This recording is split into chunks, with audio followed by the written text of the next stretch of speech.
tout le monde. Alors, je sais, ça fait très longtemps que j'ai pas fait de vidéo. Je vais tester un nouveau système pour voir si j'arrive à en faire un peu plus. On va voir ce que ça donne. Mais aujourd'hui, je vous retrouve pour le Pumpkin Autumn Challenge.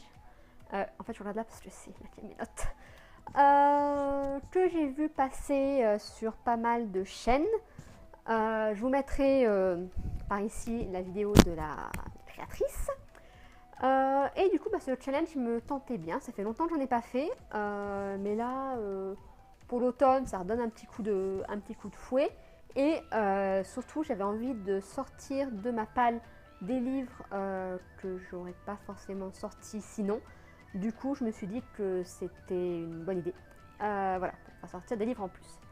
Alors, le Pumpkin Autumn Challenge présente 3 menus. Donc, j'ai choisi les 3. Avec 2 catégories par menu.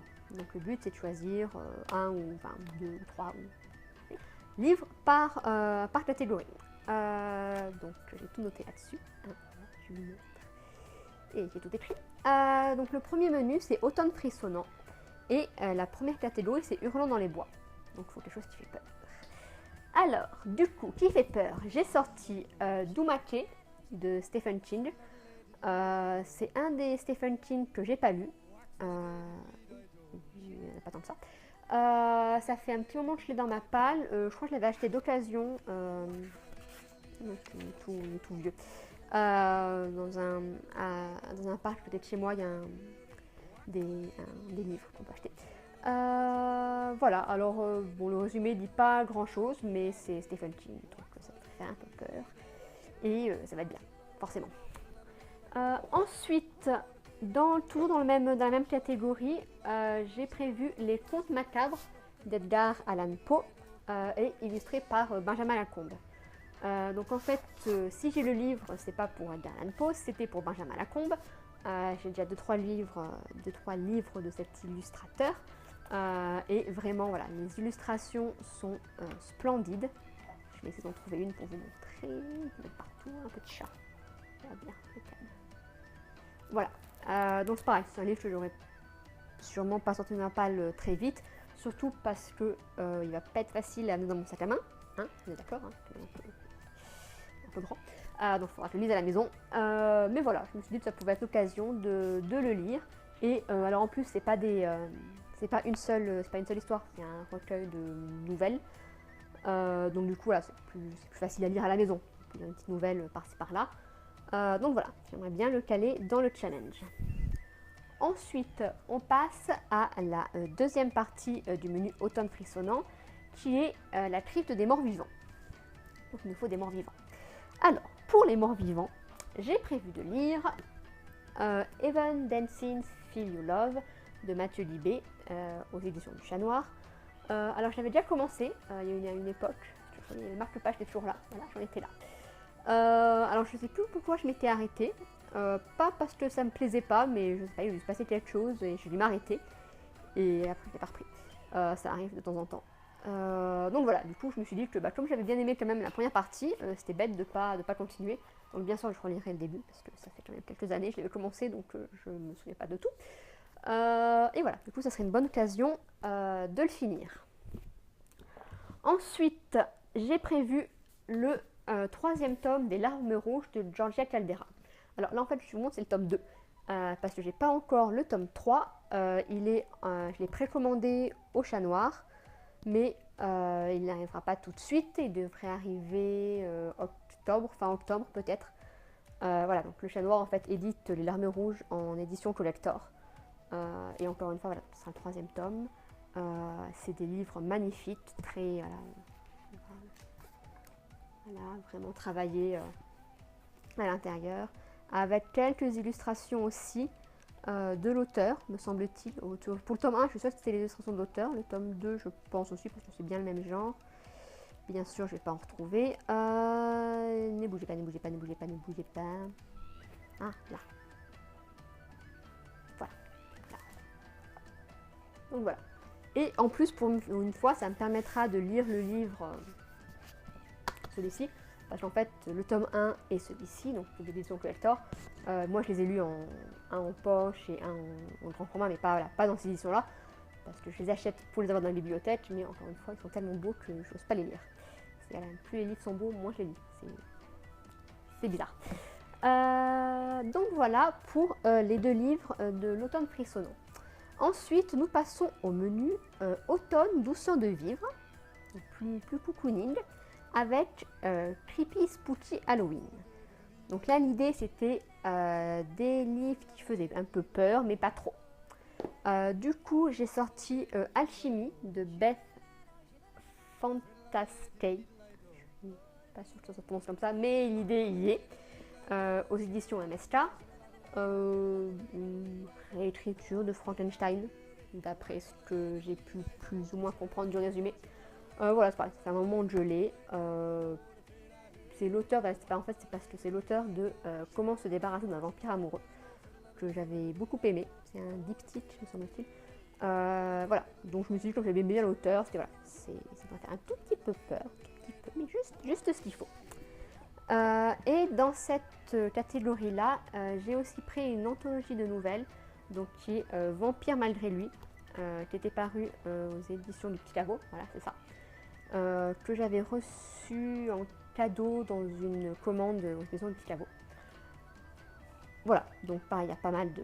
c'est des vampires, donc ça m'a fait un petit peu peur, mais voilà, je sens bien, hein, on verra si ça correspond bien au thème. J'ai déjà lu une nouvelle à l'intérieur, une nouvelle de Jean Vigne, parce qu'en fait j'avais vu aux Imaginales, donc j'avais lu la nouvelle avant pour les faire dédicacer. Mais voilà, c'était sympa, donc voilà, il me reste à lire les autres nouvelles. La deuxième catégorie, donc de ce automne douceur de vivre, c'est Fall in Love. Et donc là, bien sûr, il faut une histoire d'amour. Mais on reste dans le thème, un peu de l'automne, moi, et de l'automne, d'Halloween, de tout ça, puisque j'ai choisi Dracula, mon amour, de Ciri James, réécriture de Dracula, je pense que ça se voit. Pareil, que j'avais acheté il y a un moment déjà, parce que le titre me plaisait en fait, je trouvais le titre super. Alors j'ai pas lu Dracula à l'origine, j'ai vu pas mal de films, des réécritures, des adaptations, et tout ce que vous voulez. Mais voilà, du coup je me suis dit que ça pouvait être sympa. Le deuxième livre de cette catégorie, pour moi, ça sera le tome 11 de Psy Changeling. Je vous mettrai l'image ici, parce qu'en fait j'ai lu en e-book, donc j'ai pas de livre. Que je viens de finir en fait. Je l'ai fini là tout à l'heure, entre midi et 2, qui était très bien. Je vous en parlerai un peu plus tard, je pense que je vous ferai des résumés un peu de mes avis sur les livres.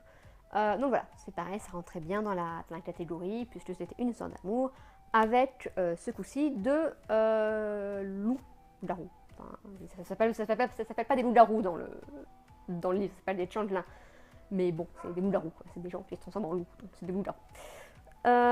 Ensuite, nous passons donc au dernier menu, qui est le menu Automne Enchanteur, et la première catégorie qui est Légendes d'ici et d'ailleurs. Les livres sont là. Du coup, c'est pareil, pour sortir des livres que j'aurais pas lus autrement, je me suis pris un petit recueil de nouvelles, Les Chevaliers sans nom. Donc ce sont des nouvelles moyenâgeuses, celles-ci, que j'ai depuis très longtemps. C'est mon papa qui me les avait offerts pour un anniversaire. Voilà, du coup c'est vrai que je les ai pas lus, je me suis dit c'est l'occasion de les sortir et de les lire. Alors ensuite, pour un petit truc facile à lire, parce que c'est quand même pas mal de livres à lire, hein, mine de rien, j'ai choisi Créatures, légendes et mythes. Donc en fait là c'est ce que j'appelle un beau livre, c'est pas des contes, c'est des nouvelles, ni quoi que ce soit, avec à chaque fois en fait ça parle d'une... Ça c'est mon loup à moi, si vous entendez, qui est en bas et qui s'impatiente, elle aimerait bien que je vienne lui faire des câlins plutôt que de vous parler. Donc là par exemple c'est sur le golem, ouais, donc à chaque fois il y a effectivement pas mal d'illustrations, une petite histoire qui retrace un peu la légende, et des faux articles de journaux, voilà, qui parlent effectivement de la légende. Donc c'est très sympa, j'en avais lu une ou deux comme ça, un peu en piochant par-ci par-là. Donc voilà, là comme ça je me suis dit que je me disais que je pourrais le lire un peu plus en profondeur, d'un bout à l'autre, ça pourrait être sympa. Donc, il y a le golem, là il y a Frankenstein, ça c'est les trolls, ça c'est le fantôme du Hollandais volant, sympa aussi. Les Celti, là, donc voilà, ça pouvait être un peu une petite lecture sympa. Et donc nous arrivons maintenant à la dernière catégorie qui était Féerique, Citrouille, Bobidi Bobidi Bou, qui se penche sur les contes de fées, les fées, les féeries, tout ça. Donc j'ai deux tout petits livres là qui sont Blanche-Neige et autres contes et Réponses et autres contes, des frères Grimm. Donc là ils sont vraiment tout petits ceux-là, hein. Ils doivent faire je sais pas 15 pages. Bon, 93 pages, j'exagère, même pas exagéré.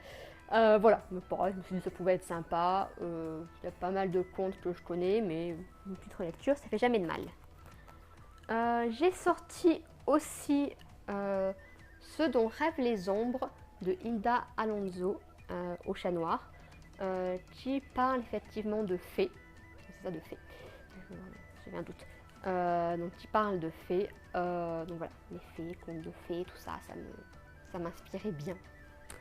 Et pareil, alors j'aurais pu mettre aussi dans Légendes d'ici et d'ailleurs, mais je m'intéressais bien de mettre là. J'ai acheté aux Imaginales cette année la trilogie des elfes, excusez-moi, de Jean-Louis Fedjane. Donc je ne peut-être pas tout, en fait c'est une trilogie. Mais c'est une intégrale.